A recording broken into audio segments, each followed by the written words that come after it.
They said she gave away her last dollar to a homeless man at a bus stop. What they didn't know was that the man she helped owned half the city, and her small act of kindness was about to unravel a connection that would change 3 lives forever. The black sedan rolled to a stop outside Harlington Bay High School at exactly 9:47 a.m. on a Tuesday, cutting through the usual chaos of late arrivals and hurried goodbyes. It wasn't the kind of car you saw in this neighborhood, sleek, foreign, the type that cost more than most families here made in 5 years. Students stopped mid-conversation. Teachers paused at classroom windows. Even the security guard straightened his posture. The driver stepped out first, moving with the precision of someone trained in more than just opening doors. Then came the assistants, 2 of them, dressed in tailored suits that looked sharp enough to cut glass. And finally, slowly, carefully, the older man emerged. He was tall but bent slightly at the shoulders, as if carrying weight that had nothing to do with age. His coat was expensive but worn at the edges. His face was weathered, lined with years of something heavier than time. But it was his eyes that caught you, sharp, calculating, and filled with a quiet intensity that made everyone who looked at him feel like they were being measured. Principal Davison appeared at the entrance within seconds, his usually confident stride replaced with something closer to nervousness. "Mr. Draycott," he said, extending a hand that trembled just slightly. "This is unexpected. We weren't informed you'd be visiting today." The older man nodded but didn't explain himself. Instead, he reached into his coat and pulled out a single envelope, cream-colored and sealed with precision. "I'm here to see Callie Mercer," he said, his voice low and steady. "It's time I returned something she gave me." The words hung in the air like smoke. Callie Mercer. The name rippled through the crowd of students gathering near the entrance. Whispers erupted immediately. "Who's Callie Mercer? Isn't she the maid's daughter? What would someone like him want with her?"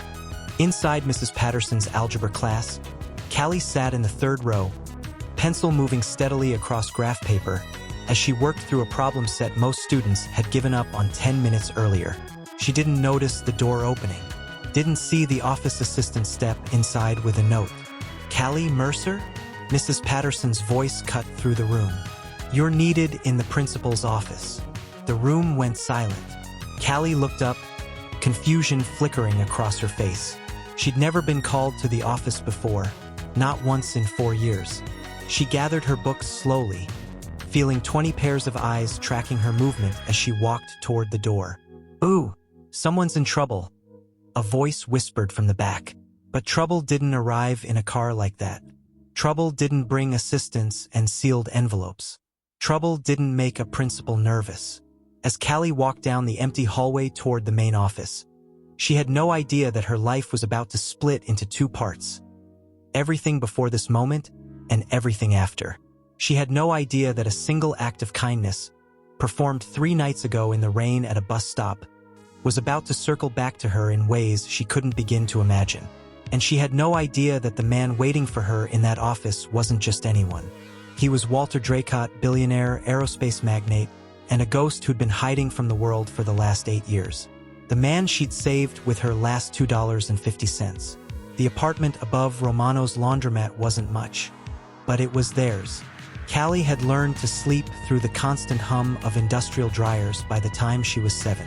The walls vibrated at night.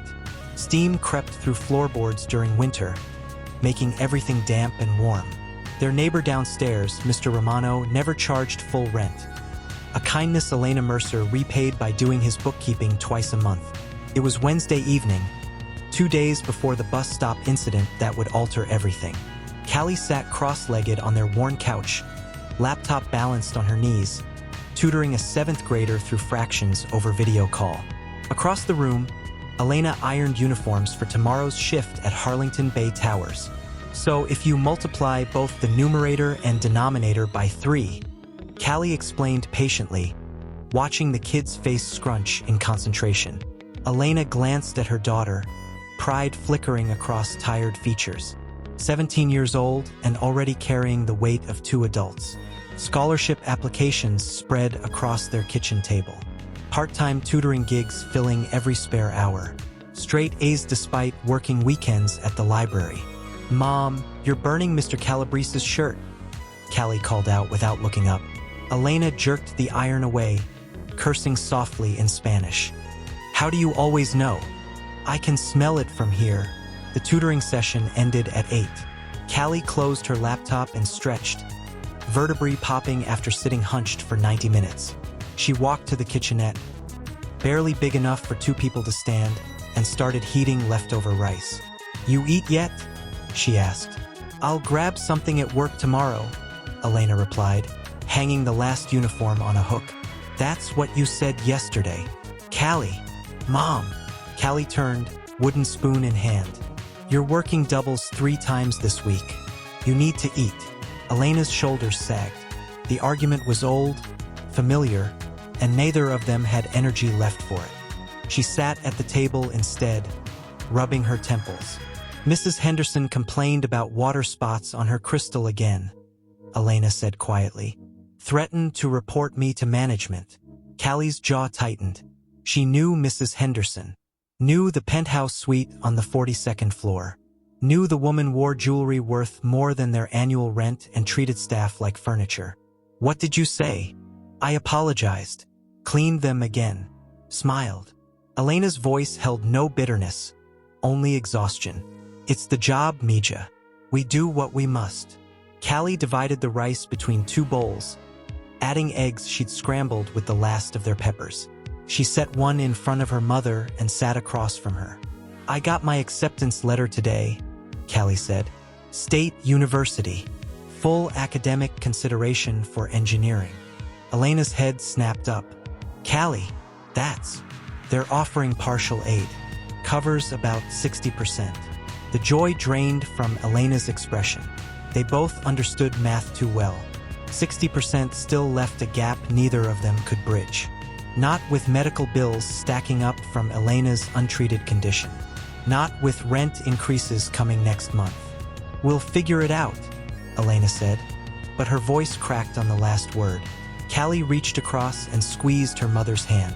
"I know we will." But sitting there in their steam-filled apartment above the laundromat, neither of them could see how.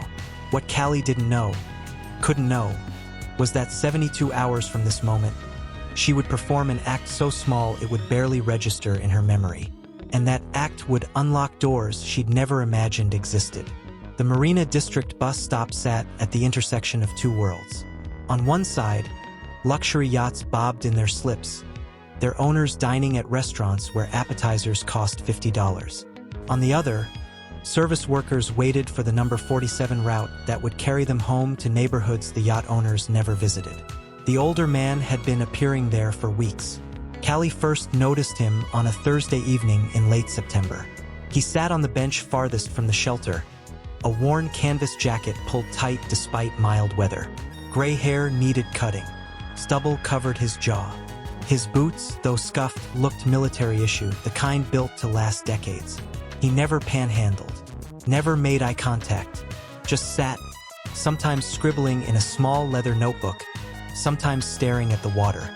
Most people assumed he was another forgotten soul, one of the city's invisible residents cycling through shelters and soup kitchens. Commuters hurried past without acknowledgement.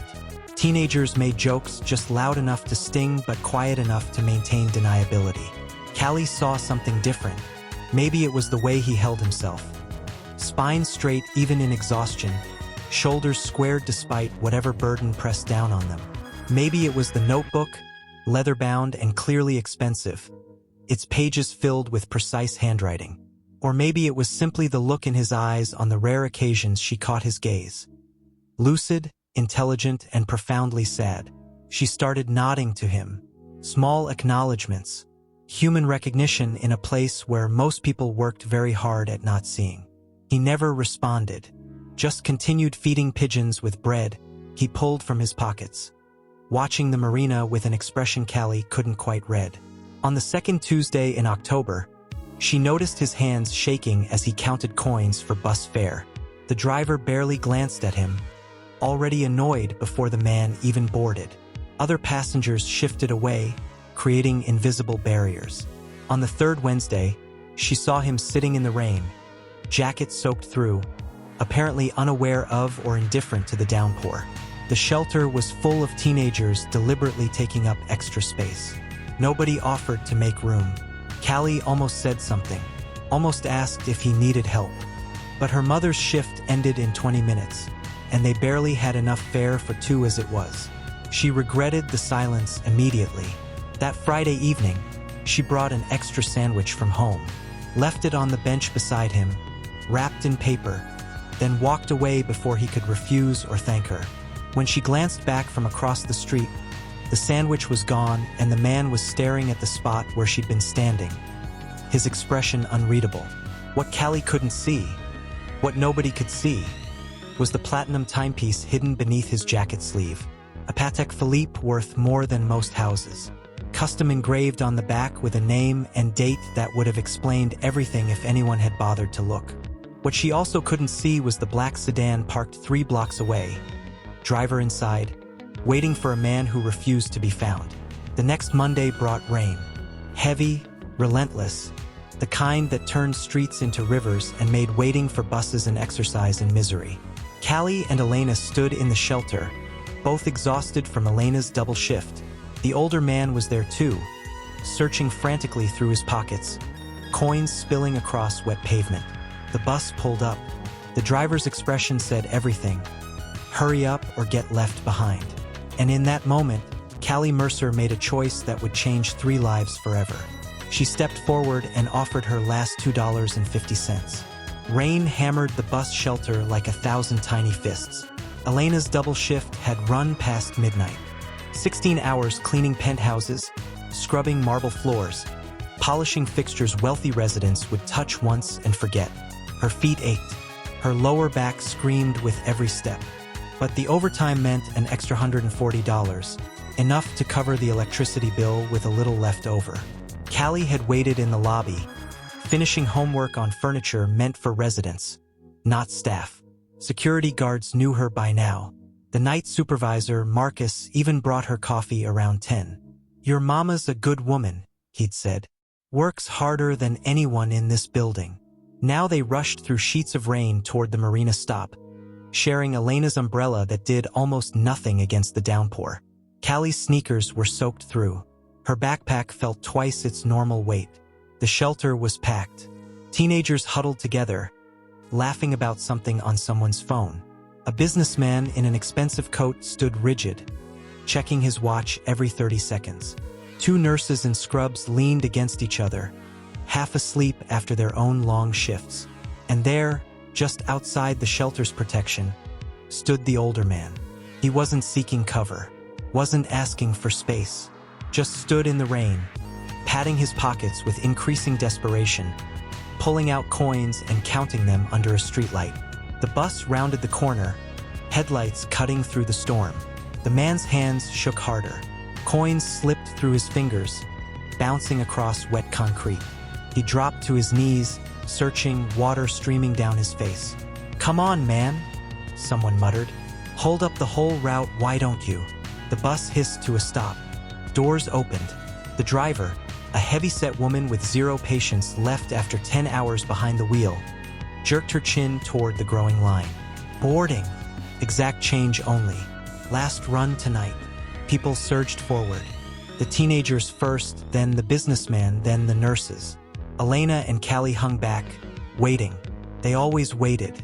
Years of service work had trained them to take up as little space as possible. The older man finally stood, cupping coins in trembling palms. He approached the bus, water dripping from his jacket. $2.25, the driver said flatly. He counted what he held. Once, twice, his shoulders fell. I have $2.15. "Then you're not boarding. Step aside. Please, I just need." Step aside. The people still waiting shifted uncomfortably.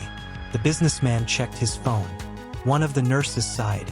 Everyone understood the situation, but nobody wanted to be the one to miss the last bus home. The older man stood frozen in the doorway. Coins clutched like they might transform into enough fare if he just believed hard enough. "Sir, you're holding up my schedule." The driver's voice hardened. "Off the bus. Now." Something in Callie's chest twisted. She knew that feeling, knew what it was like to count pennies and come up short, knew the particular shame of needing help you couldn't ask for. Her hand moved to her pocket before she'd fully decided. Found the small zippered pouch where she kept emergency fare.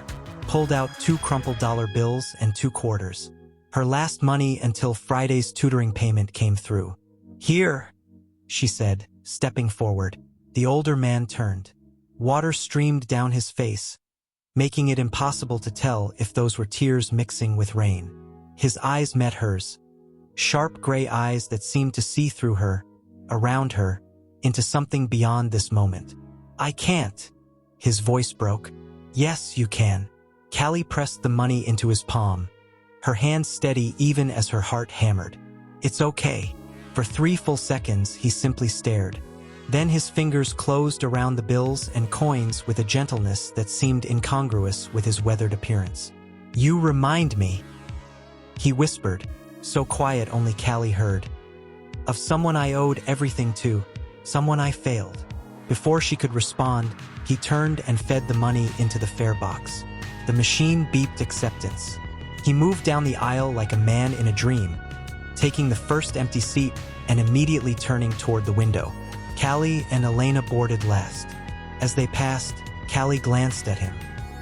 His reflection in the rain-streaked glass showed an expression of such profound emotion she had to look away.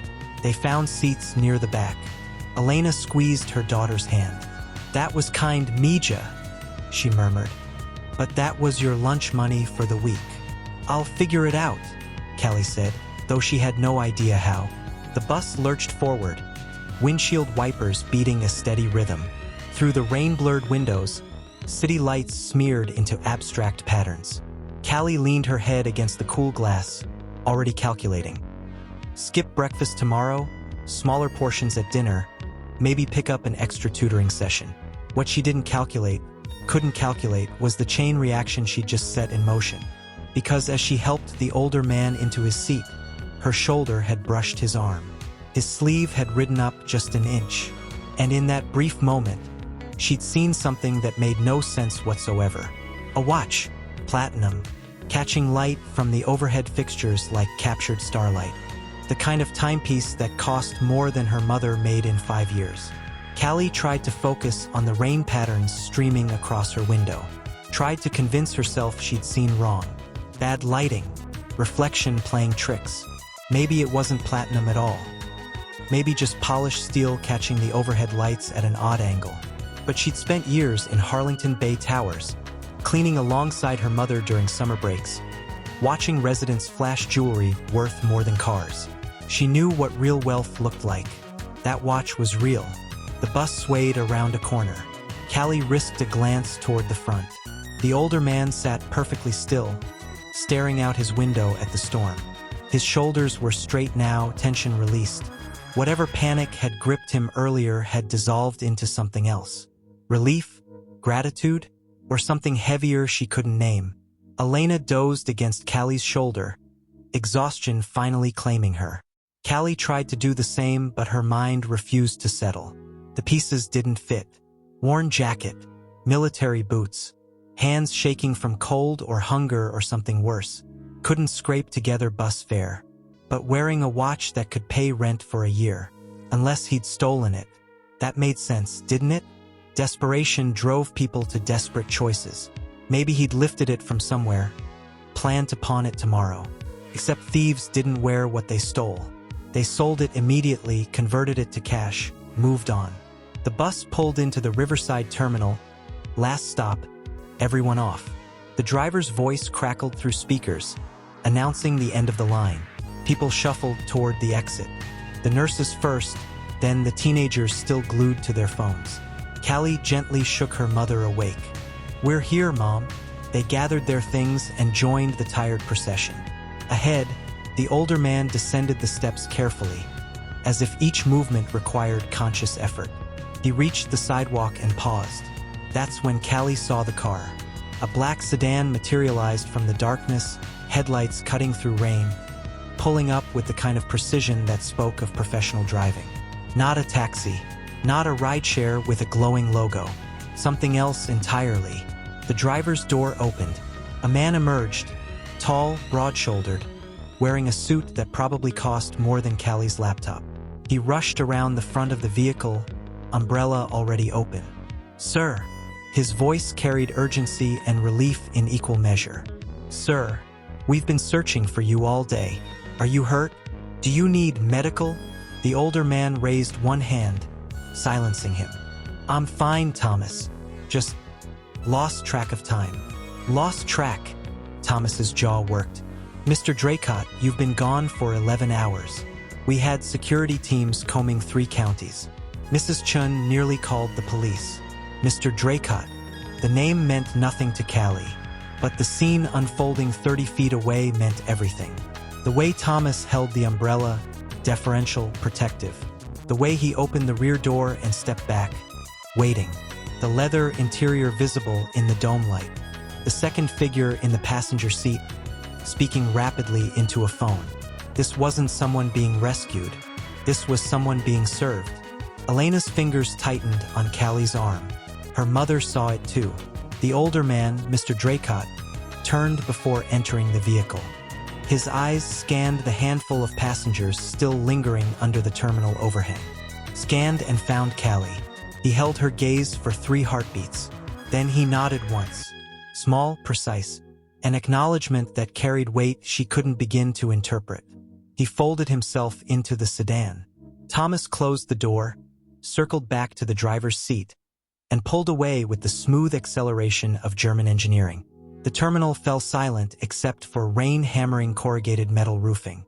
"Mija," Elena whispered. "That man. I know. But you gave him." "I know." They stood there, rain-soaked and confused, watching taillights disappear into the storm. Someone who couldn't afford $2.25 for bus fare.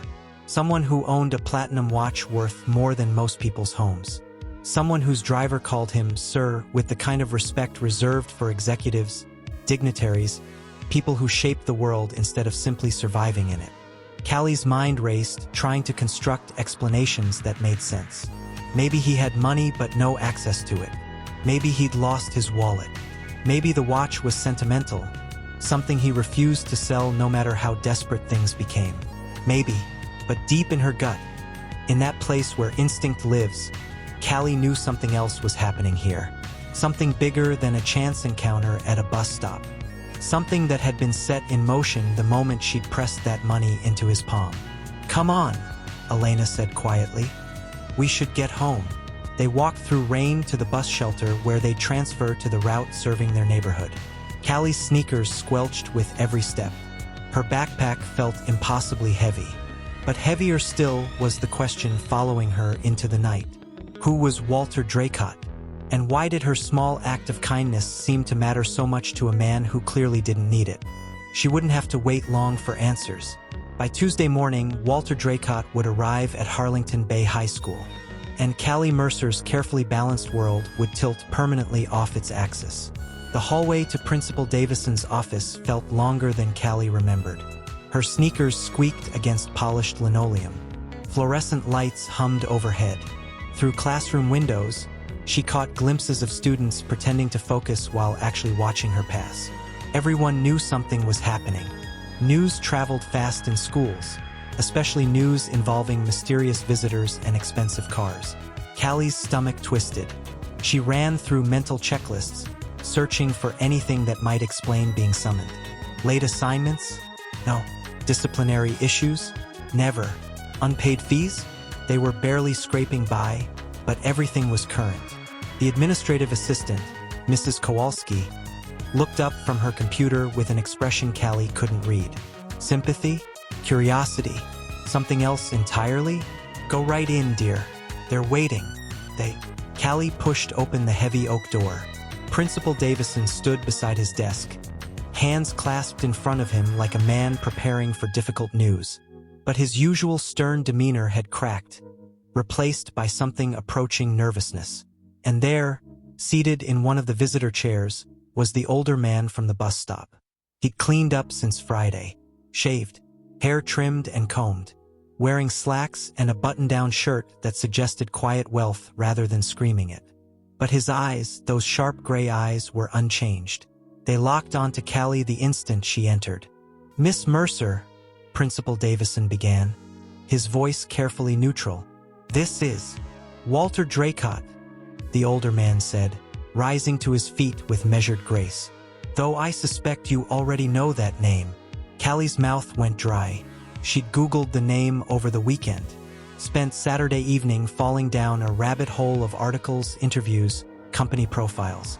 Walter Draycott, co-founder and former CEO of Draycott Dynamics, one of the largest aerospace and defense contractors in the country.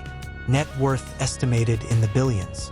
Philanthropist, innovator, recluse.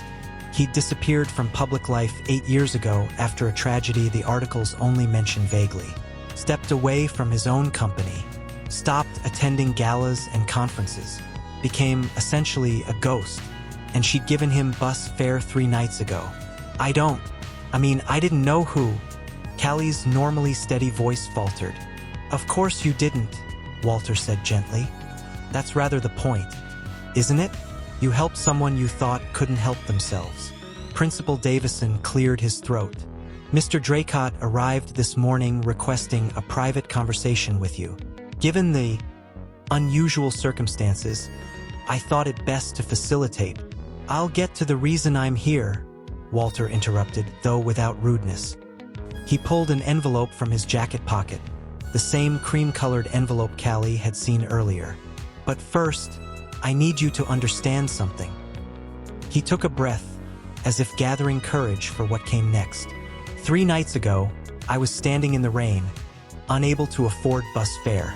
That wasn't poverty. It was punishment. Callie blinked.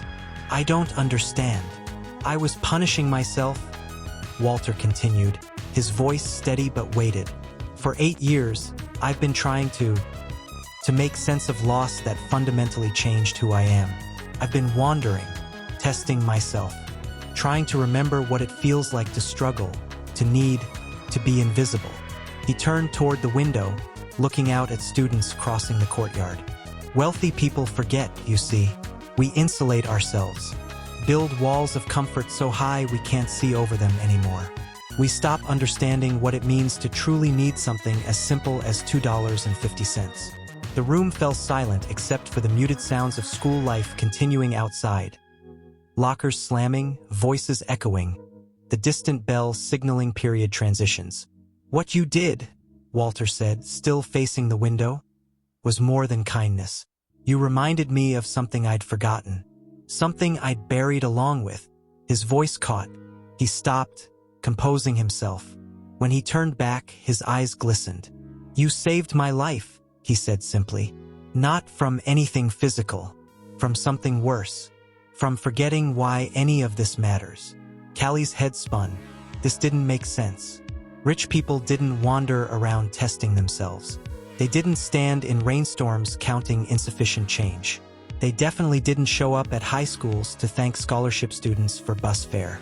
"Mr. Draycott," she managed, "I appreciate you coming here, but I saw someone who needed help. That's all." "That's everything," he corrected. "And I intend to return the favor." He extended the envelope. Callie didn't take it. "I don't want anything," she said quickly. "Seriously, it was $2.50. You don't need to." "This isn't about debt," Walter interrupted. "It's about recognition. You have something rare, Miss Mercer. Something that can't be taught in classrooms or bought with tuition. You see people, really see them, and in a world increasingly designed to make certain people invisible, that matters more than you know." He placed the envelope on Principal Davison's desk. Inside are documents establishing a full scholarship through the Draycott Foundation. Tuition, housing, books, living expenses. For years, any accredited university, any program you choose. Additionally, guaranteed internship placement within Draycott Dynamics upon acceptance. The words hit Callie like physical blows. She gripped the back of a chair to steady herself. "I can't accept that," she whispered. "You can. You will." Walter's voice firmed.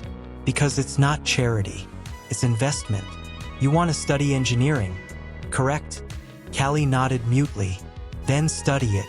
build things, solve problems, and when you're ready, bring that same clarity of vision, the kind that sees a struggling stranger as worth your last few dollars, into a field desperately needing people who remember why we build in the first place. Principal Davison had gone pale.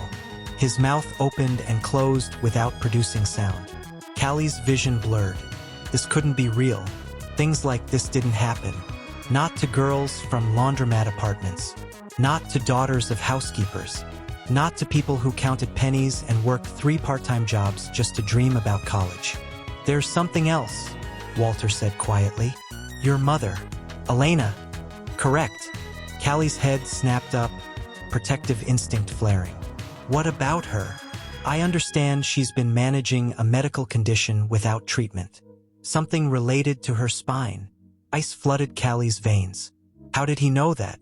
Elena barely talked about it, refused to see doctors because they couldn't afford the diagnosis, let alone treatment. I've taken the liberty of arranging a consultation with Dr. Sarah Chun at Memorial Hospital. Orthopedic specialist, one of the best in the region. All costs covered. She's expecting Elena's call.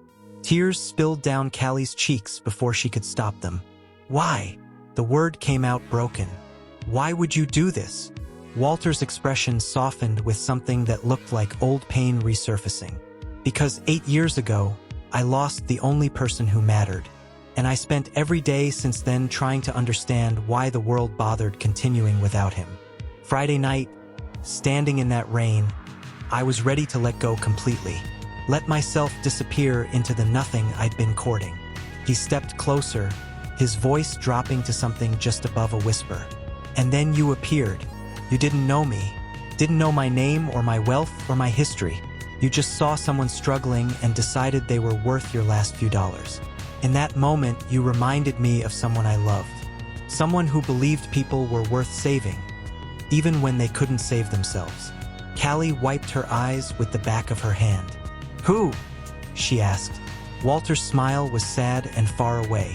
Someone I need to tell you about, he said. But not here. Not yet. There's a connection between us, Miss Mercer. One that goes deeper than a chance encounter at a bus stop. One that involves your family in ways you don't yet understand. He moved toward the door, then paused. I'll be in contact. The scholarship papers are ready for your signature. Dr. Chen's number is in the envelope. And when you're ready, when your mother is ready, I'd like to meet with both of you properly. There are things you deserve to know. Wait, Callie called out. What connection? What are you talking about?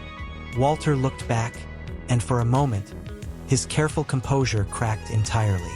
Your father, he said simply. David Mercer. I knew him, and I owe him more than I could ever repay. The door closed softly behind him. Callie stood frozen, the world tilting sideways. Her father, dead for 12 years. Killed overseas in a conflict she barely remembered and her mother refused to discuss. What did Walter Draycott have to do with him? And why did it feel like everything she thought she knew about her family was about to unravel? The black sedan sat in the school parking lot, drawing stares from students heading to lunch. Inside, Walter Draycott leaned back against leather upholstery and closed his eyes. His hands trembled slightly, adrenaline, emotion, or both. Thomas glanced in the rearview mirror. How did it go, sir? I don't know yet, Walter admitted. She's strong, resilient, but I just appended her entire understanding of her world. That's not something people process easily. Should we proceed with the next phase? Walter opened his eyes. Contact Elena Mercer. Let her know I'd like to meet. Use discretion. The last thing she needs is her employer learning about this before she's ready. Thomas nodded and reached for his phone. Walter's mind drifted back 13 years, to a time when the world made sense and loss hadn't yet carved holes through everything he'd built. The conference room at Draycott Dynamics hummed with energy. Engineers crowded around a prototype, arguing specifications with the kind of passion that only came from people who genuinely loved their work. At the head of the table, Walter's son, Ethan Draycott, led the discussion with natural authority. 28 years old, brilliant, driven, everything Walter had hoped for and more. The stabilization system needs reworking, Ethan said, pointing at schematics. Current design won't handle sustained turbulence at altitude. That'll push back production timelines, someone objected. Better late than dangerous, Ethan countered. We're not shipping anything that might fail. Ever. That's not who we are. Walter watched from the doorway, pride swelling in his chest. His son understood the core principle that had built Draycott Dynamics from a garage operation into an industry leader. Integrity mattered more than profit. After the meeting, Ethan found Walter in his office. Dad, I need to talk to you about something. Walter looked up from quarterly reports. Everything all right? Ethan sat unusually serious. I'm thinking about joining the reserves. Walter's pen stopped mid-signature. The military reserves? Why? Because the work we do here, the aerospace tech, the defense systems, they're used by people putting their lives on the line. I want to understand what that means. Want to know who we're building for. Ethan, you don't need to prove anything. It's not about proving. It's about perspective. Ethan leaned forward. We sit in air-conditioned offices designing equipment for people in deserts and mountains and conflict zones. Shouldn't we understand what they face? Walter studied his son, saw determination that wouldn't bend. When? He asked quietly. Basic training starts in 3 months. After that, 1 weekend a month, 2 weeks annually. I can still run project development, just with better insight into user needs. Walter sighed. Your mother is going to kill me for supporting this. Ethan grinned. That's why you're going to tell her. 3 months later, Ethan Draycott entered basic training. And there, in the chaos of drills and exhaustion and forced camaraderie, he met David Mercer. The photograph lived in Walter's desk drawer. 2 soldiers, arms around each other's shoulders, grinning despite visible exhaustion. Desert landscapes stretched behind them. Both wore standard fatigues, neither looking like they came from vastly different worlds. Ethan had sent it with a letter. Dad, met someone I think you'd like.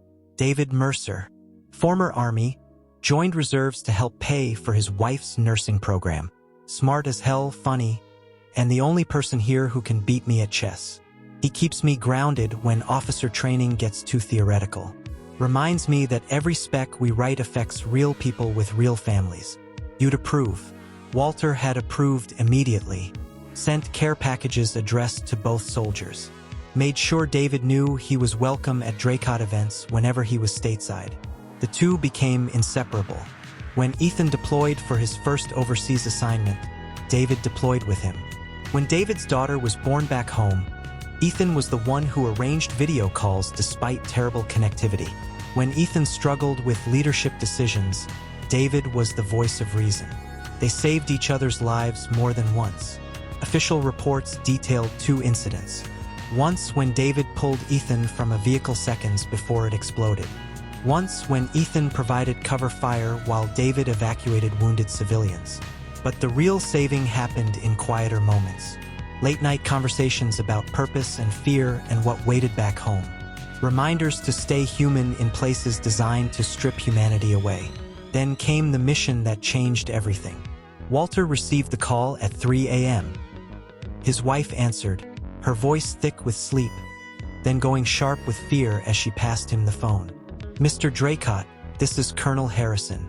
I'm sorry to inform you that your son's unit encountered hostile action during a reconnaissance operation. The words blurred together. Ambush, casualties, critical condition, extraction.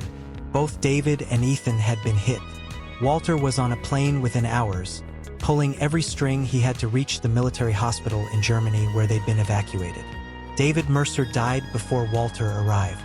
Catastrophic injuries. Nothing the surgeons could do. Ethan lasted 3 more days. In those final hours, semi-conscious and struggling against morphine, he gripped Walter's hand. David's family, Ethan whispered. Promise me. Take care of them. I promise, Walter said, tears streaming down his face. He saved me, Dad. Pushed me out of the line of fire. Took the hit meant for me. Ethan, don't. His daughter, Callie. She's only 5. Make sure she knows her father was a hero. Make sure Elena doesn't struggle. Promise me." "I promise." Ethan exhaled softly and never breathed in again. Walter opened his eyes, back in the sedan, back in the school parking lot. He'd kept half the promise. Set up a trust fund for Elena and Callie. Made sure medical bills were covered, rent was paid, scholarships were available. All done through intermediaries, through foundations with names that wouldn't connect back to him. Because after Ethan's funeral, Walter had collapsed.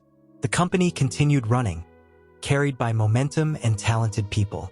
But Walter withdrew, stopped attending meetings, stopped innovating, stopped seeing the point of any of it. He'd been wandering for 8 years, trying to find meaning in a world that had taken everything that mattered. Until 3 nights ago. Until a 17-year-old girl with her father's eyes and her father's instinct to help people looked at him and saw someone worth saving. David's daughter. Ethan's final request. And Walter's last chance to keep a promise made in a German hospital room while his world ended. "Sir." Thomas's voice pulled him back. "Mrs. Mercer has agreed to meet tomorrow evening." "She sounds apprehensive." Walter nodded. "Understandable. Schedule it somewhere private. And Thomas? Make sure we have that photograph. The one from Afghanistan. They deserve to see it." "Already packed in the briefcase, sir." Walter stared out at students streaming between buildings, living their young lives, chasing futures they couldn't yet imagine. Somewhere among them walked Callie Mercer, 17 years old, brilliant, compassionate, carrying her father's legacy without even knowing it. Tomorrow she would learn the truth. Tomorrow, 3 lives connected by sacrifice and loss would finally converge. And Walter Draycott, for the first time in 8 years, would have a purpose beyond merely surviving. He would fulfill his son's dying wish.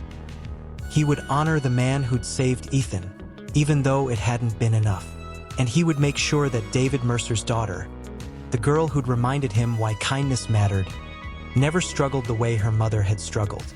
Not if he could help it. Not while he still drew breath. The conference room at Harlington Bay Towers felt wrong for this meeting. Elena had suggested somewhere neutral, a coffee shop, perhaps, or the public library. But Walter had quietly arranged for the building's private meeting space, the one usually reserved for board members and wealthy residents discussing renovations.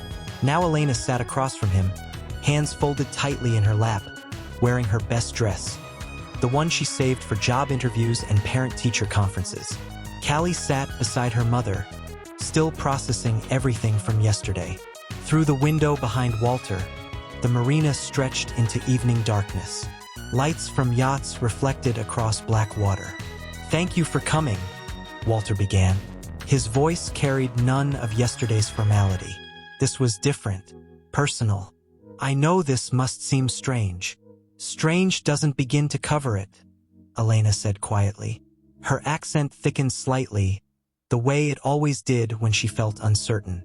"You show up at my daughter's school, offer scholarships, mention my husband, Mr. Draycott. I don't understand what's happening." Walter opened the leather briefcase Thomas had placed on the table earlier, drew out a photograph in a protective sleeve. He slid it across the table. Elena's hand flew to her mouth. Tears spilled instantly. Callie leaned closer, staring at the image she'd never seen before. 2 soldiers, arms draped over shoulders, grinning despite dirt and exhaustion.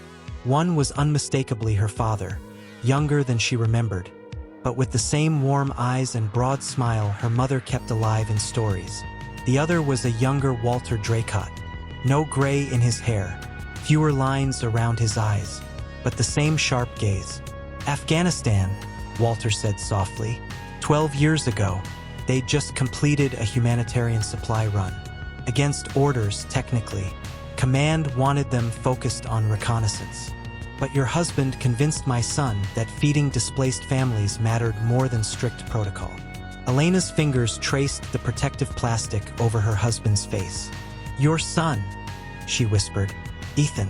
I remember David mentioning him. He used to say Ethan kept him sane, kept reminding him why they were there." "They kept each other sane," Walter corrected. "David grounded Ethan. Reminded him that engineering wasn't just theory, it affected real lives. Families like yours. People who mattered. He pulled out more documents. Official commendations. Letters. Mission reports.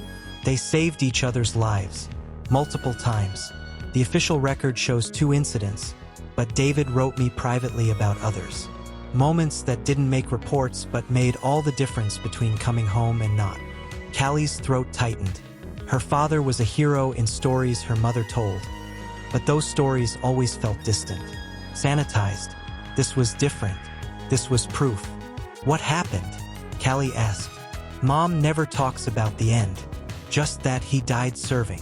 Walter's expression darkened with old grief. Ambush. Their unit was extracting from a village when they encountered hostile fire. David pushed Ethan out of the line of fire, took the hit meant for him. Ethan was wounded but survived long enough to reach the hospital. David. Walter's voice cracked. David died almost instantly. Elena wept silently, shoulders shaking. Callie wrapped an arm around her mother, her own tears falling freely. Ethan held on for 3 days, Walter continued, his words measured but heavy. Before he died, he made me promise something. Made me swear I'd take care of David's family. That I'd make sure Elena and Callie never struggled. That I'd honor the man who'd saved his life, even if it hadn't been enough to save them both. He leaned forward, hands pressed flat against the table. I tried, set up trusts, arranged scholarships, made sure bills were covered through foundations and intermediaries. But after Ethan's funeral, I collapsed, stopped functioning beyond basic survival. Let others manage everything while I disappeared into grief. Walter's eyes found Callie's. For 8 years I wandered, testing myself, punishing myself, trying to understand why I was still breathing when both of them weren't. I convinced myself I'd failed everyone who mattered. My son, your father, your family. Failed the promise I'd made. You didn't fail us, Elena said thickly. We received support, anonymous donations, scholarships Callie never applied for. I thought they were government programs or veteran benefits. I never knew. You weren't supposed to know. I didn't want gratitude. I wanted to disappear. Walter's voice strengthened. But 3 nights ago, your daughter did something that changed everything. She looked at a broken old man standing in the rain and saw someone worth her last few dollars. Someone worth noticing. He turned to Callie. You have your father's eyes, his instinct to help, the same unwavering belief that people matter, even when the world tries to convince you otherwise. Standing there, taking your money, I realized I'd been betraying everything David stood for. He believed in showing up, in doing what was right even when it was hard, especially when it was hard. Walter straightened, composure returning. So I'm here, finally, fulfilling the promise I should have fulfilled years ago, but face to face this time. No more intermediaries, no more hiding. He slid documents across the table, official paperwork, medical authorizations, scholarship agreements. Dr. Chun is expecting your call, Elena. She specializes in spinal injuries and chronic pain management. Whatever you need, surgery, therapy, medication, it's covered. No bills, no insurance battles, just healing. Elena stared at the papers like they might vanish if she blinked. The scholarship for Callie is comprehensive, Walter continued. Tuition, housing, books, living expenses. For years at any university she chooses. Additionally, summer internships at Draycott Dynamics with full salary and mentorship. If she pursues engineering, she'll have access to labs and resources most graduate students never see. Why? Callie's voice came out smaller than she intended. We're nobody, just regular people. You're David Mercer's family, Walter said firmly. That makes you everything. And beyond that, you proved something 3 nights ago. You proved that kindness isn't about wealth or status. It's about choosing to see people when everyone else looks away. That's rare. That's valuable. That's worth investing in. Elena reached for her daughter's hand, squeezing tight. I don't know what to say, she whispered. Say you'll accept, Walter replied. Say you'll let me keep the promise I made to my son. Say you'll give me the chance to honor the man who saved Ethan, even though I can never truly repay that debt." The room fell silent except for the distant hum of building ventilation. Elena looked at Callie, mother and daughter, connected by loss and struggle and an unexpected kindness that had rippled across years. "We accept," Elena said finally. "And thank you for David, for Ethan, for seeing us when you didn't have to." Walter's eyes glistened. He stood, extending his hand. Elena rose and took it. Then, impulsively, she pulled him into a hug. Walter stiffened for a moment, then relaxed. His shoulders shook with silent emotion. When they separated, he looked different somehow. Lighter, as if a weight he'd carried for 8 years had finally lifted. "There's one more thing," he said, reaching into the briefcase. He produced a small wooden box, worn but cared for. This belonged to Ethan. He carried it through every deployment. Inside is a challenge coin, the kind soldiers trade to mark brotherhood and shared sacrifice. Walter opened the box. Inside, nestled in velvet, was a bronze coin engraved with crossed flags and a date. David gave this to Ethan after they pulled those civilians out during the ambush. Said it was proof that some things mattered more than following orders. Ethan treasured it. And now, Walter lifted the coin carefully. "Now it belongs to you, Callie. Your father's legacy, passed through my son, returning home where it belongs." Callie took the coin with trembling fingers. It was warm from Walter's hand, heavy with meaning she was only beginning to understand. "Thank you," she whispered. Walter nodded. "Your father saved my son. My son loved your father like a brother. And you saved me when I'd given up on everything they believed in. That's not a coincidence. That's the connection. That's what matters." 1 week later, Callie stood in the archives at Draycott Dynamics headquarters. Walter had invited her to visit, to see where her internships would eventually take place. But more importantly, he'd wanted to show her something. The room was climate-controlled, shelves lined with documentation spanning decades, patents, designs, company history preserved with meticulous care. Walter led her to a specific section marked with dates from 12 years prior. "After Ethan died, I couldn't touch his office. His assistant boxed everything, stored it here. I've only opened it once, to retrieve that photograph for you." He pulled down a storage container. Inside were personal effects, books, technical journals, and a stack of letters bound with string. "These are letters David sent Ethan, and letters Ethan sent me about David. I thought you should read them, understand who your father was through the eyes of someone who knew him well." Callie lifted the first letter carefully. The paper was yellowed, creased from being folded and refolded. Her father's handwriting, blocky, practical, covered the page. "Ethan, your dad sent another care package. Elena laughed when she saw you'd included baby toys for Callie. She's barely 6 months old, man. She can't even sit up yet. But thanks. Seriously, every time that box arrives, it reminds me there's a world outside this desert. A world where my daughter is growing up, where my wife is building a nursing career, where things are normal." "You asked about the convoy incident last week. Yeah, it was close, too close, but we got everyone out. That's what matters. You keep designing better equipment, I'll keep making sure people get home to use it. Your friend, David." Callie's vision blurred. She'd never heard her father's voice like this. Casual, warm, fully human.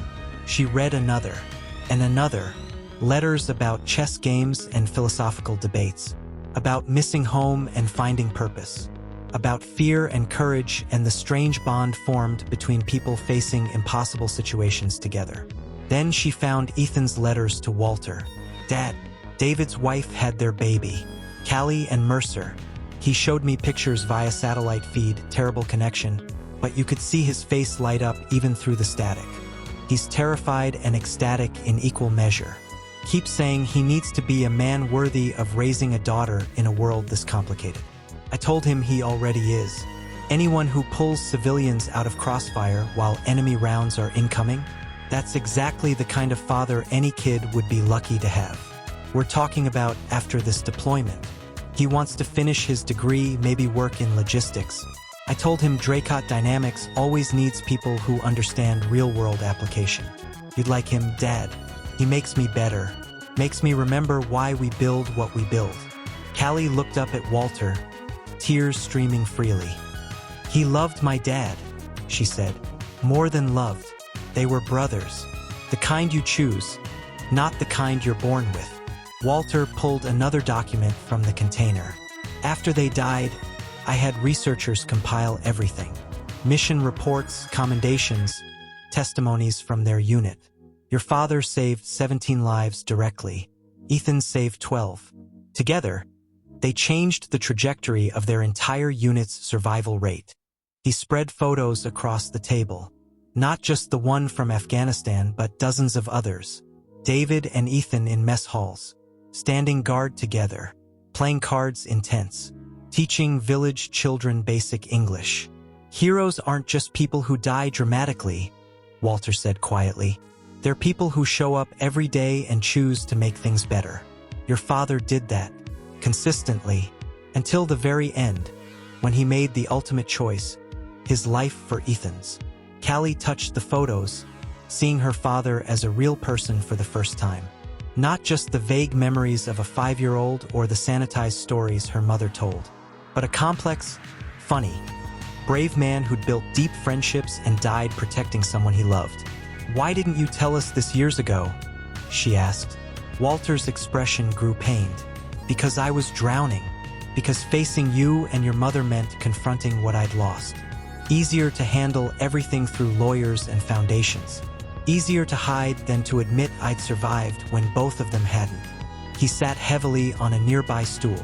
But you changed that. You forced me to stop hiding. And now I can finally do what I should have done a decade ago.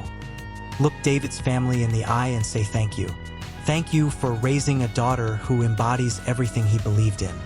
Thank you for surviving when it must have been impossibly hard. Thank you for giving me a chance to make things right. Callie set down the letters carefully, then walked over and hugged Walter. He'd lost his son. She'd lost her father. Elena had lost her husband. But standing there in the archives, surrounded by proof that love and sacrifice echoed across years, something shifted. They weren't just 3 people connected by tragedy anymore. They were family, chosen, built from shared loss and unexpected kindness. And that, Callie realized, was worth more than any scholarship or medical treatment. It was connection. It was healing. It was proof that even the darkest moments could eventually lead somewhere brighter. 6 months later, the ceremony at Harlington Bay High felt different than Callie had imagined. Graduation day, caps and gowns. Families crowded into the auditorium, cameras ready. The principal droning through speeches about futures and potential. But Callie barely heard any of it. She sat among her classmates, fidgeting with the challenge coin in her pocket. David's coin, now hers, carried everywhere as a reminder of legacies that outlived their origins. In the audience, 3 rows back, Elena sat beside Walter Draycott. Her mother looked different, healthier. Dr. Chen's treatment had worked miracles. The constant pain that had defined Elena's existence for years had eased. She'd even started taking evening classes at the community college, nursing, the career she'd abandoned when David died and money got tight. Walter looked different too, less haunted, more present. He'd returned to Draycott Dynamics in an advisory role, not running the company but guiding its direction, making sure they built things that mattered, that honored the memory of soldiers like David and Ethan. Callie and Mercer. Her name echoed through the auditorium. Callie stood, smoothing her gown, and walked toward the stage. Applause rose, polite at first, then building as her classmates realized who was crossing that stage. The girl nobody had noticed for 4 years. The girl who'd helped a stranger and somehow changed 3 lives. Principal Davison handed her the diploma with a genuine smile. Congratulations, Miss Mercer. MIT is lucky to have you. MIT, full scholarship, mechanical engineering program, summer internship at Draycott Dynamics already confirmed. Dreams that had seemed impossible 6 months ago, now solid and real. As Callie returned to her seat, she glanced back at the audience. Elena was crying, beaming with pride that transcended words. Walter caught her eye and nodded. Small, precise, an acknowledgement that carried years of grief transformed into hope. After the ceremony, they met outside. Families swarmed, taking photos, celebrating. Callie found Elena and Walter standing together under an oak tree, looking oddly comfortable despite their vastly different worlds. "Proud of you, Mija," Elena said, pulling Callie into a fierce hug. "Couldn't have done it without you, Mom. Any of it." Walter extended his hand. "Your father would be incredibly proud, as would Ethan." Callie shook his hand, then pulled him into the hug with Elena. Three people, connected by loss and sacrifice and an act of kindness that had rippled further than anyone could have predicted. "What now?" Walter asked when they separated. "Now?" Callie grinned. "Now I go to MIT and learn everything I can. Build things that matter. Solve problems that help people. Live up to the legacy Dad and Ethan left behind. And then I change the world. One small act at a time. The way Dad taught you. The way you taught me." Walter's eyes glistened. "That's all anyone can ask." As the crowd began dispersing, heading toward restaurants for celebratory dinners, Callie took a moment alone. She pulled out the challenge coin, studying its engraved surface in afternoon sunlight. Her father had given this to Ethan as proof that doing the right thing mattered more than following rules. Ethan had treasured it as proof that brotherhood transcended blood. Walter had returned it as proof that kindness echoed across years, across lives, across generations. And now Callie held it as proof that small acts mattered. That seeing people when others looked away could change everything. That $2.50 offered without expectation could save more than a bus ride. It could save a soul. She'd started this journey as a girl invisible to most of her school. A maid's daughter counting pennies and dreaming of college. Now she walked forward carrying her father's legacy, her mother's strength, and Walter's hard-won wisdom. The road ahead wouldn't be easy. Engineering school would challenge her. Internships would push her limits. The world would continue testing whether she truly believed in the values her father had died defending. But Callie Mercer was ready, because she'd learned the most important lesson of all. Kindness from someone with little can reach further than wealth ever could. Sometimes across decades, sometimes across families, sometimes across broken lives that desperately need reminding why any of it matters. Her father knew that. Ethan knew that. Walter had forgotten and been reminded, and Callie would carry it forward, one act of kindness at a time. The Draycott Foundation's annual gala drew hundreds of attendees, philanthropists, engineers, military families, and changemakers from across the country. At the podium, introducing the keynote speaker, Walter Draycott smiled with genuine warmth. 5 years ago, a 17-year-old girl changed my life with $2.50.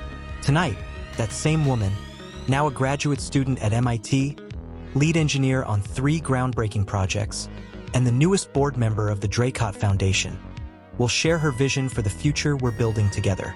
Applause erupted as Callie Mercer stepped onto the stage. Beside Walter, Elena beamed with pride. She'd completed her nursing degree the year before and now ran a clinic serving veteran families, funded by the foundation, named in honor of David Mercer and Ethan Draycott. Callie looked out at the crowd, then down at the challenge coin she still carried. "My father believed people were worth saving," she began, "even when they couldn't save themselves, especially then. Tonight, I want to talk about how we honor that belief, how we build systems that see everyone, how we create a world where a small act of kindness from someone with nothing can change everything." The crowd leaned forward, listening, and somewhere, Callie liked to believe 2 soldiers who'd loved each other like brothers were watching too, smiling, proud of the legacy they'd left behind, proud of the connections that refused to break even in death, proud of the kindness that had saved them all.